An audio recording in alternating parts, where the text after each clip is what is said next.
Buenas tardes a todos, a quienes recién llegan, bienvenidos al primer encuentro nacional docente contra la trata y la prostitución.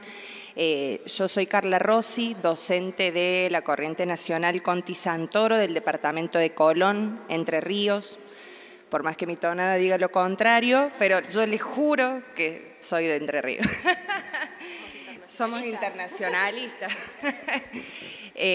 Bueno, en primer lugar, una breve presentación a lo que va a arrancar ahora, que es la mesa sobre algunas herramientas para aplicar la ESI en el aula y retomar algo que había dicho Liliana hace un rato en la presentación, que tiene que ver con la falta de herramientas o el camino que estamos recorriendo, mejor dicho, los docentes, de proveernos de herramientas efectivas para aplicar la ESI en las aulas, en cada una de las disciplinas que nosotros trabajamos, sea modalidad inicial, primaria, escuela media, en cada una de nuestras materias, como así también superar las propuestas que hoy en día, digamos, de las cuales hoy disponemos a partir de la ley 26.150, a partir de los cuadernillos que nos brindan herramientas para aplicar la ley en nuestras actividades didácticas, pero por supuesto superar también a partir de las carencias que el marco de esa ley hoy nos presenta.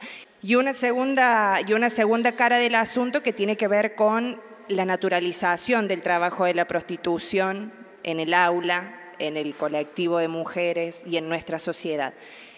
Cuestiones que nosotros como docentes no podemos dejar de lado. Yo soy profesora en la Escuela Secundaria 8 de la Ciudad de La Plata, también soy la delegada de SUTEBA. Y bueno, tuvimos una experiencia el mes pasado, en octubre, una experiencia bastante nefasta, que luego nosotros respondimos como comunidad educativa de una manera fuerte, rápida, contundente, y que hoy, a varios días de que sucediera todo eso, estamos repensando nuestras prácticas con respecto a la educación sexual integral y a la implementación en nuestra escuela de la educación sexual integral. Nosotros tuvimos un episodio muy violento. Nos violentaron a los alumnos, violentaron a los docentes, a los auxiliares, a los directivos que estaban presentes ese 16 de octubre, a raíz de una situación anterior que había sucedido en la escuela. Primero, para ilustrar, preparamos un videíto como para que ustedes vean qué sucedió y después les comento bien.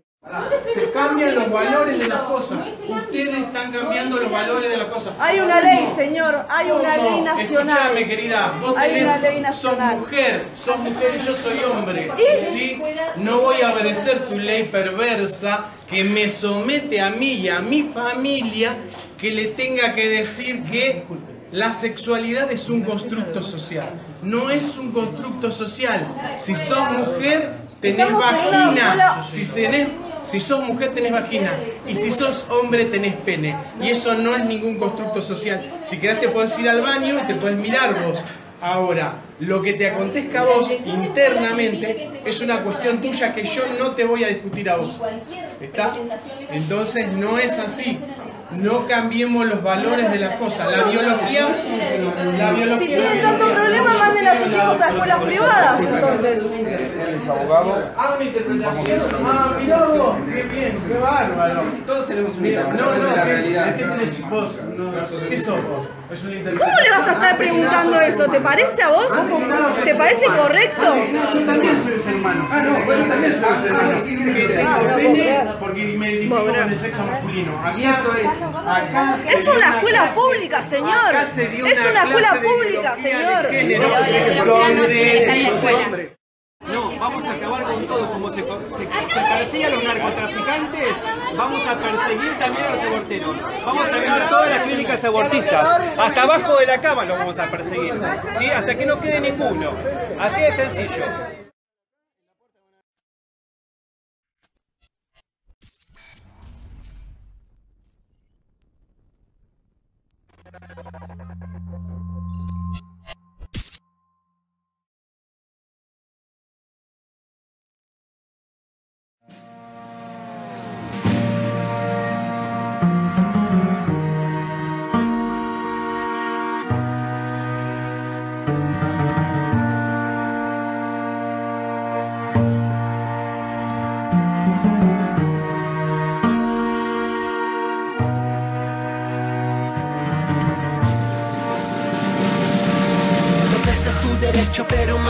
eso es tu obligación. Protestas y bajo tu pecho todavía late un corazón. Protesta es la conciencia colectiva que despierta. Protesta es la marea humana que se manifiesta. Tu derecho, pero más que eso es tu obligación. Protestas y bajo tu pecho todavía late un corazón. Protesta es la conciencia colectiva que despierta. Protesta es la marea humana que se manifiesta. En este mundo de incierto caos, la gente se pregunta a dónde vamos.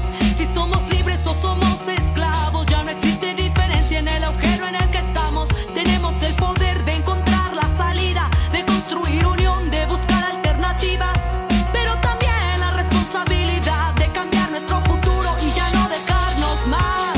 Protesto, alzo la voz, me manifiesto, continúo en la marcha y defiendo el legítimo derecho a la expresión y al movimiento, y difiero ante leyes verticales.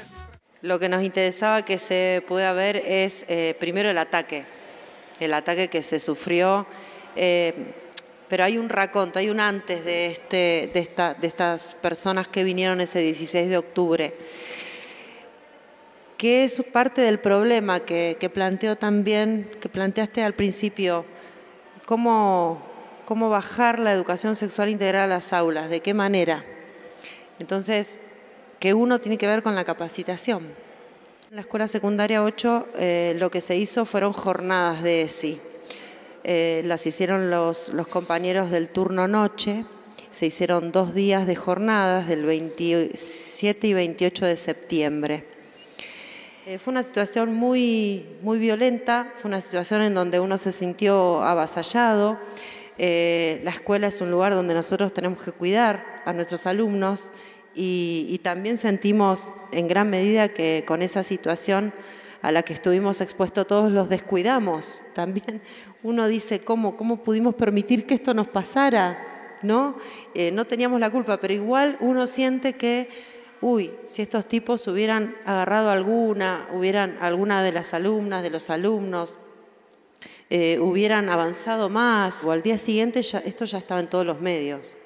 Salió no solo en los medios platenses o en Facebook, por WhatsApp, sino con los medios nacionales.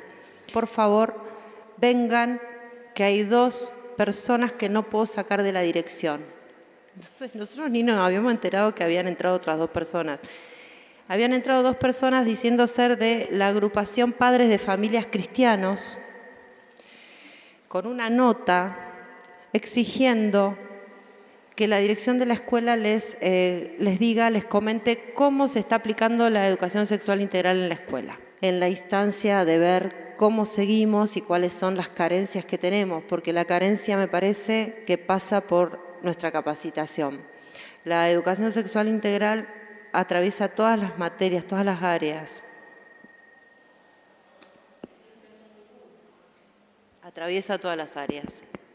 ¿Y cómo la damos? Están los cuadernillos, sabemos que están los cuadernillos, pero digo, ¿cómo la bajamos a los chicos en ese curso en particular, con esas problemáticas en particulares, con esa individualidad que cada uno de ellos y ellas tienen en su barrio, en su casa? ¿De qué manera? A mí me parece que la gran pata que nos falta a nosotros es la capacitación. El tema de la trata en La Plata, yo hoy lo contaba un poquito al principio, es un tema que no se habla demasiado por ejemplo, entre el grupo de profesores. Los profesores no, con los chicos sí. Las chicas están con mucho temor a salir a la calle, salir de noche, a transitar solas por la calle, las van a buscar a la salida de las escuelas. Está muy a flor de piel, hoy también lo decía y por ahí mañana ahondamos más, el caso de Johanna Ramallo, que se pudo sostener ese caso porque no es el único, pero se pudo sostener porque se armó una asamblea que se llama Busquemos a Johanna. Y en todas las escuelas, prácticamente en todas las escuelas de La Plata, vos decís Johanna y sabés de quién estamos hablando. Y en casi todas las escuelas está la cara de Johanna. En el último se cumplieron 15 meses, el 26 de octubre, y se hicieron 3 murales en la ciudad de La Plata, 3 lugares por donde Johanna pasaba siempre, nos contaba Marta, la mamá. Uno lo pintó la municipalidad. lo borró la cara de Joana. La semana pasada Marta estuvo en el programa de radio que hacemos y nos decía, me borraron la cara de mi hija, me la siguen desapareciendo. En el caso de Joana sabemos dónde están los que se la llevaron, se sabe el nombre y apellido, se sabe dónde viven, la connivencia judicial que hay, la connivencia policial que hay, se sabe y no se hace nada. El Estado es responsable porque es un gran negocio, además. ¿Cómo vas a pelear contra la trata si es un gran negocio? ¿Cómo vas a pelear, cómo vas a querer legalizar el aborto si es un gran negocio? ¿No? ¿Cómo vas a querer legalizar la marihuana si es un gran negocio? Son todos negocios, hay un montón de empresas, hay un montón de personas, hay un montón de gente que se queda sin su tajada, ¿no? Con esto. Lo terrible acá es que, bueno, con el tema de la trata estamos hablando de personas, estamos hablando de mujeres, estamos hablando de nuestras chicas, nuestras hijas, nuestras hermanas, nuestras alumnas. Aprende mucho los adultos que estamos en esas escuelas y que están diciendo, no, mira cómo se viste, no, mira cómo provoca. A mí me parece eso, me parece nefasto, me parece terrible, porque ni siquiera sus propios compañeros, los varones compañeros están muy acostumbrados y están súper internalizados que cada uno se viste como quiere. O sea, es una escuela que se labura mucho y bien y pasan estas cosas también, ¿no? Que también está relacionado con la trata, también está relacionado con cómo miramos al otro y qué vemos en el otro. Si vemos una cosa, si vemos un objeto, o vemos a una persona que eligió vestirse de esa manera o salir con esa persona, o cambiarse el nombre o no cambiárselo, ¿no? Por ahí también repensar en esto con nuestros compañeros docentes, que necesitan y necesitamos todos los docentes un poco más de capacitación. Por ahí yo propongo acá armar algunos grupos que puedan recorrer escuelas, que puedan hacer algunas jornadas, donde podamos también los docentes decir lo que pensamos, lo que nos pasa. La presentación que voy a hacer yo tiene como dos partes, ¿no?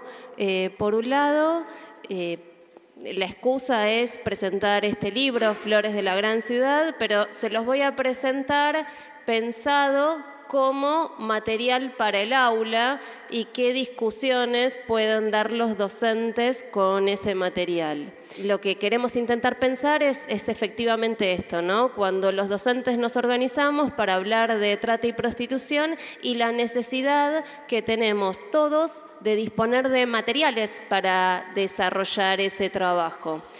Materiales como un elemento que nos facilite la tarea, que oriente nuestro trabajo, además de la tan necesaria capacitación en servicio que nunca llega, ¿no?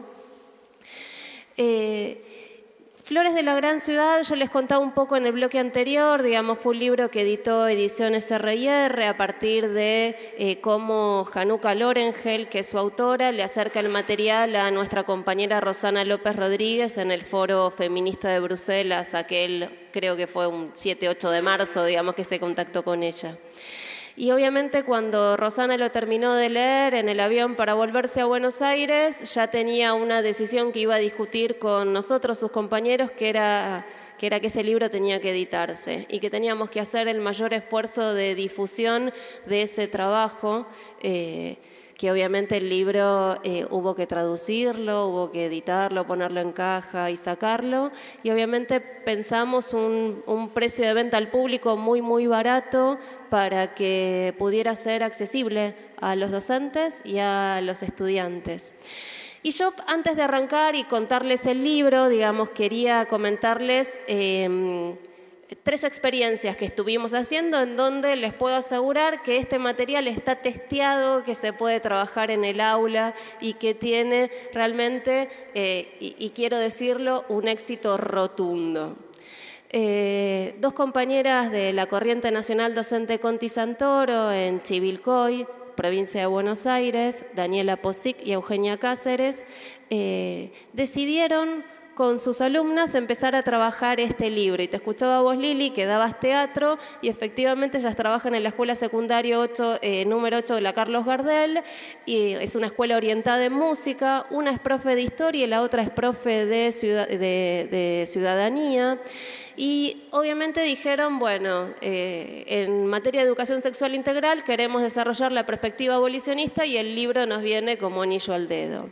Y entonces, ¿qué hicieron? Decidieron armar un proyecto y convertir Flores de la Gran Ciudad en una obra de teatro para trabajar con sus alumnas de 3er año como representación.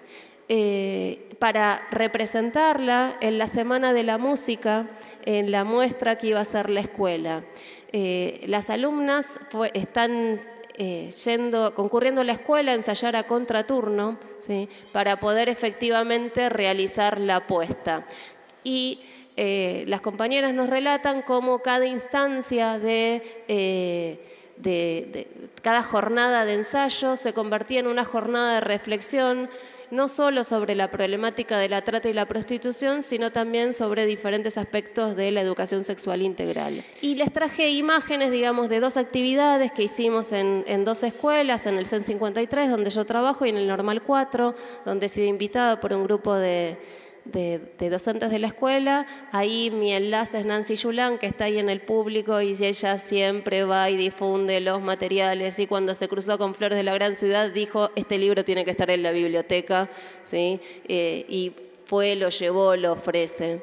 Y efectivamente ahí también hicimos un trabajo, digamos, de tomar el libro dividido en 5 ejes: pobreza y prostitución, para pensar la feminización de la pobreza, el proxenetismo, los mitos en torno a la prostitución, digamos, como diferentes ejes de trabajo, inclusive cruzando el libro con otros materiales. Y planteaba que en general, cuando uno analiza las distintas experiencias de educación sexual integral, trata y prostitución es un tema que no se aborda, que no se trabaja. Y Flores de la Gran Ciudad es una novela gráfica, o como le digo yo a mis alumnos, es un cómic. Es una historieta, ¿sí?, que cuenta las historias de Hanuka Lorengel, que en realidad el libro es su diario, ¿sí?, su diario de trabajo. Y como ella dice, digamos, mi arte cuenta la historia de gente que se atreve a soñar, a jugar y a cuidarse mutuamente contra todas las contrariedades de la vida moderna. Y en ese sentido, cómo estas mujeres, digamos, cómo toma a estas mujeres que ella va a decir, digamos, sus rostros, a pesar del recorrido por el tráfico, la trata, el abuso de drogas, el alcohol, la violencia, nos muestra a personas con sueños, esperanzas y miedos. Y ella va a mostrar cómo, digamos, efectivamente con personas que quieren salir de esa situación. ¿Cuál es la intención de Hanuka, su autora, cuando escribe este libro?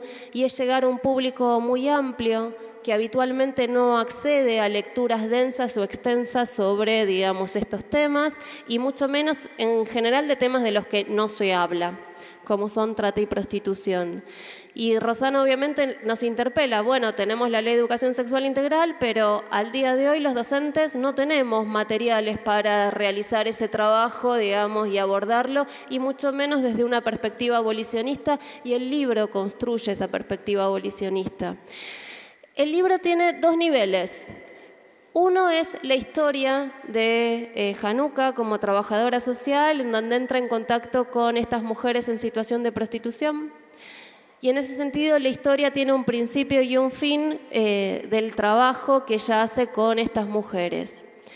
Y el libro tiene todo, yo digo, es como una historia en sí misma que uno puede recorrer, que es lo más interesante y lo más valioso que tiene el libro. No sé si lo más valioso que tiene el libro, pero me parece que es un plus fantástico, que es esto de que está la historia contraargumentada a partir de datos estadísticos, de investigaciones en torno a, bueno, a ver, cuando hablamos de prostitución, ¿de qué estamos hablando? ¿Quiénes son los consumidores? ¿Quiénes son las mujeres en situación de prostitución? ¿Qué marcas les genera en su cuerpo, en su psiquis? Y los duros datos muestran que el 59% de las mujeres en situación de prostitución sufrió violencia física intrafamiliar, el 63% fue abusada sexualmente durante su infancia, el 68% de estas mujeres tiene un riesgo muy alto de sufrir estrés postraumático. Casi toda la gente, ella va a responder, casi toda la gente involucrada en la prostitución es pobre o viene de una situación social llena de dificultades. Y en ese sentido la prostitución entonces rara vez es una elección, salvo que consideremos que la pobreza es una elección. Lo van a ver en el libro, Oksana, uno de los personajes centrales de la historia, ¿sí? Cuenta que, bueno, ella tuvo una vida dura durante su infancia, le contó a Januca y su equipo que su tío, ¿sí? Había abusado de ella. Ella nunca lo contó, nunca lo pudo contar, se sentía avergonzada de esa situación, se escapaba de la escuela. Ahí fíjense cómo esas mujeres son nuestras alumnas. Una mujer además migrante, ¿sí? Y entonces el uso de la lengua también era un problema y por fuera de la escuela entonces también era mucho más. Y bueno, ¿sí? Ahí alguien del entorno la acercó. Y el compañero preguntaba sobre los modelos, ¿sí? Efectivamente el libro desarrolla esa discusión, ¿sí? Y en ese sentido, dato duro concreto, va a intentar contraponer lo que es el modelo holandés con el modelo sueco. Y en ese sentido, digamos, en la historia aparece esta idea de, bueno, algunas mujeres deciden llamarse trabajadoras sexuales y por qué nosotras las llamamos mujeres en situación de prostitución, y efectivamente ahí es donde el abolicionismo da la respuesta, porque nosotras no consideramos que la prostitución sea un trabajo socialmente aceptable. Y en ese sentido, entonces, digamos, en la historia dicen, bueno, a ver, veamos qué ha ocurrido si en los lugares donde se reglamentó la actividad. Y efectivamente la pornografía infantil, el tráfico de personas, ¿sí? La violencia hacia las mujeres subió en forma abrupta en relación a ese beneficio que supuestamente la reglamentación iba a construir. En cambio en Suecia, ¿sí? Suecia considera que la prostitución es uno, ¿sí? de los aspectos de mayor violencia contra las mujeres y los niños. Y en ese sentido, digamos, y obviamente que esto genera traumas psicológicos en los cuerpos, en las mentes, de las cuales las mujeres no se recuperan. Y en ese sentido, entonces, digamos, ¿cuál fue la salida del modelo sueco? La única forma, digamos, de apoyar efectivamente a las mujeres y por ende de construir, digamos, una perspectiva feminista es aboliendo la actividad, no es reglamentándola, ¿sí?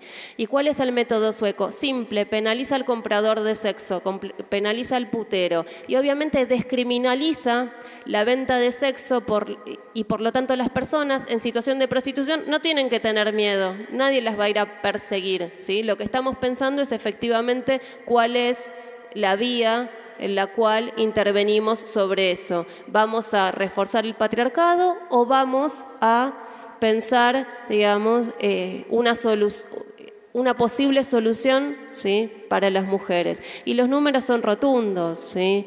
En Suecia la compra de sexo se redujo en un 80%, la prostitución en las calles disminuyó en 2/3, ¿sí? La cantidad de víctimas traficadas por la industria sexual está entre las 200 y las 400 personas, mientras que en Finlandia la misma cifra, digamos, se estima que la cifra oscila entre 15.000 y 17.000 personas, ¿sí? Con lo cual, modelo versus modelo, no hay dudas en torno a el modelo sueco. Y el libro también, digamos, intenta pensar los mitos sobre la prostitución. Es un trabajo como cualquier otro, y entonces ella se va a preguntar, bueno, ¿ustedes conocen un trabajo como cualquier otro donde la tasa de mortalidad sea entre 10 y 40 veces más alta que en cualquier otro trabajo promedio? ¿Ustedes conocen un trabajo u otro trabajo en el cual entre el 60 y el 80% de los trabajadores y las trabajadoras, mejor dicho, experimentan regularmente abuso físico y sexual? ¿Cómo explican que la mayoría de las mujeres en situación de prostitución son mujeres migrantes?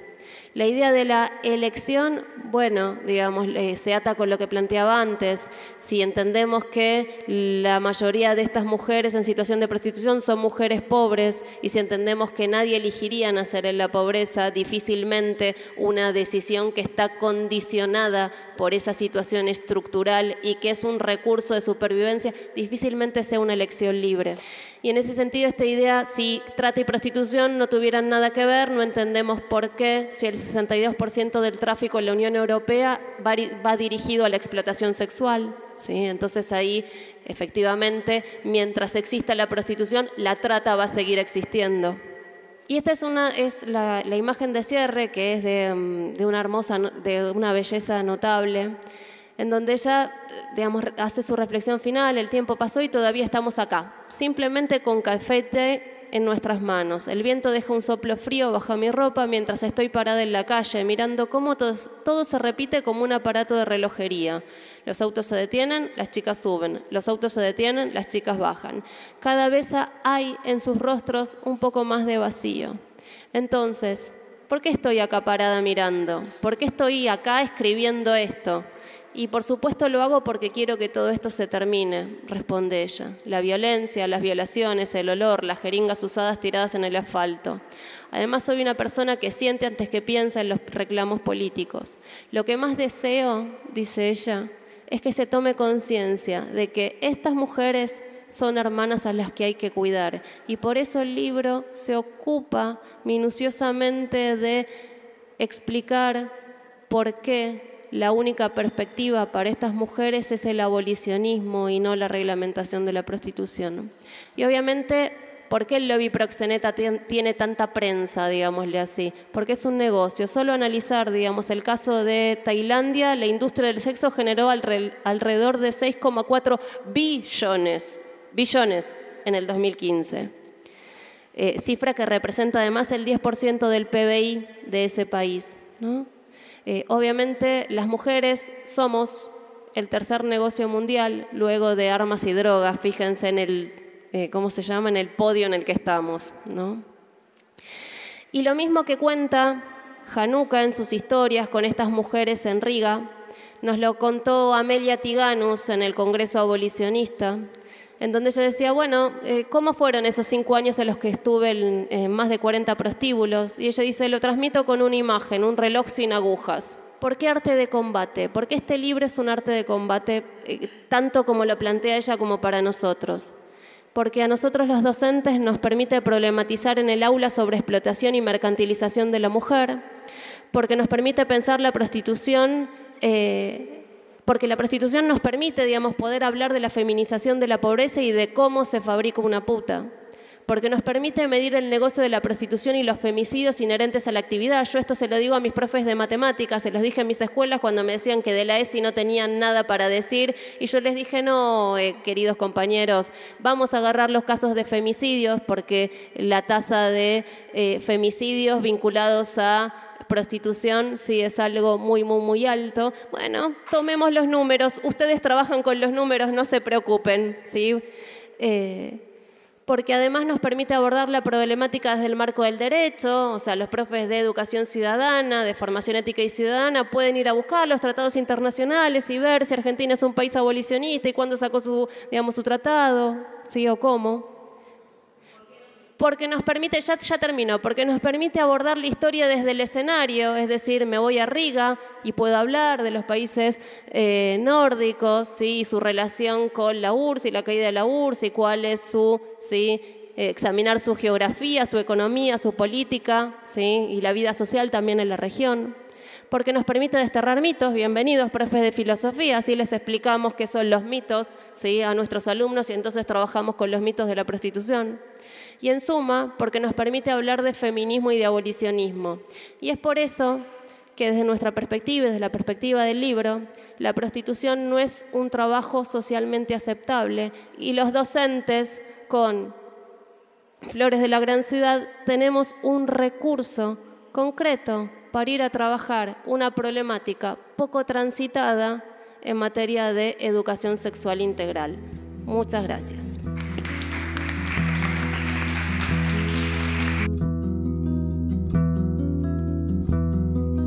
Aldeia da meia praia, ali mesmo pé de Lagos. Vou fazer uma cantiga do melhor que se faço. De Monte Gordo vieram alguns por seu próprio pé. Um chego de bicicleta, outro foi de macharré. Quando teus olhos tropeçam no voo de uma gaivota, em vez de pés, pepes estouro caindo na luta. Quem aqui vier morar, não traga mesa nem cama. Com 7 palmos de terra se construi uma cabana.